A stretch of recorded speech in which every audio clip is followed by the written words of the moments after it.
Quando nós olhamos o livro de Atos, nós vemos ali várias histórias de como os discípulos se aproveitaram de oportunidades que surgiram, até oportunidades providenciais para que a igreja, né, o reino de Deus, a mensagem do evangelho alcançasse mais pessoas.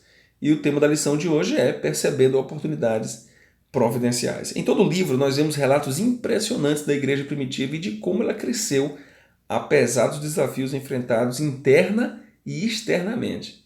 Em 2 Coríntios 12, 13, por exemplo, o apóstolo conta a sua experiência em Troade. Ora, quando cheguei a Troade para pregar o evangelho de Cristo e uma porta se abriu no Senhor, não tive, contudo, tranquilidade no meu espírito, porque não encontrei o meu irmão Tito. Por isso, despedindo-me deles, parti para a Macedônia. Deus miraculosamente abriu uma porta para que Paulo pregasse no continente europeu, e ele sabia que as portas que o Senhor abre hoje podem ser fechadas amanhã. Aproveitando a oportunidade e vendo as possibilidades, ele imediatamente partiu para a Macedônia. O Deus do Novo Testamento é o Deus das portas abertas, aquele que oferece oportunidades providenciais para compartilharmos a fé. No livro de Atos, Deus está em ação. Há portas abertas nas cidades, províncias, países e, acima de tudo, no coração das pessoas. Quando nós lemos aqui Atos 26, 38, o que esses versos nos ensinam sobre como Filipe estava aberto à orientação de Deus e sobre a sua capacidade de responder às oportunidades divinas? Então nós vemos aqui Atos 8, 26 e 38. Com certeza aqui nos fala da história em que aquele homem, né, estava desejoso de estudar, de entender a palavra de Deus. Era um etíope, né, da rainha oficial ali de Candace, rainha dos etíopes, o eunuco, e ele estava lendo ali Isaías, quando diz ali que o sacrifício, né, do Messias, ali em Isaías, capítulo 55, né? E de fato, Filipe ele ouve Deus dizer a ele: olha, aproxima-te deste carro, né?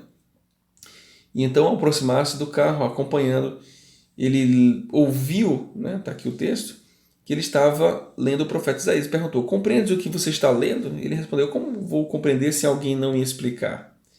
Então convidou Filipe para que subisse no carro e ele então anunciou a Cristo. No momento então em que ele soube, né, que ele entendeu que Jesus havia vindo morrer por ele, e ele então pede para que o carro seja parado e pergunta: aqui tem água, o que impede que eu seja batizado? E Filipe disse: olha, é certo você ser batizado, porém, se você crê de todo o coração, se você crê de todo o coração que Jesus morreu por você, que ele é o Filho de Deus, então você deve ser batizado. E ele respondeu: creio que Jesus Cristo é o Filho de Deus. Então mandou parar o carro, ambos desceram a água e Filipe batizou o eunuco, né? Um anjo guiou Filipe até aquele carro, né? E Filipe ele teve a sensibilidade de chegar. Talvez se ele não chegasse naquele momento e falasse naquela hora, não tivesse a oportunidade de levar aquela pessoa a Cristo e aquele homem fosse batizado. Se temos ouvidos para ouvir e olhos para ver, também seremos guiados por anjos invisíveis para alcançar com as verdades do reino os que buscam a verdade. Amém? Que Deus te abençoe, que você seja esse instrumento poderoso de Deus e tenha sensibilidade para ouvir a voz de Deus e saber o momento em que Deus dá a oportunidade para que você fale de Jesus para alguém. Que Deus te abençoe e tenha um bom dia na presença de Cristo.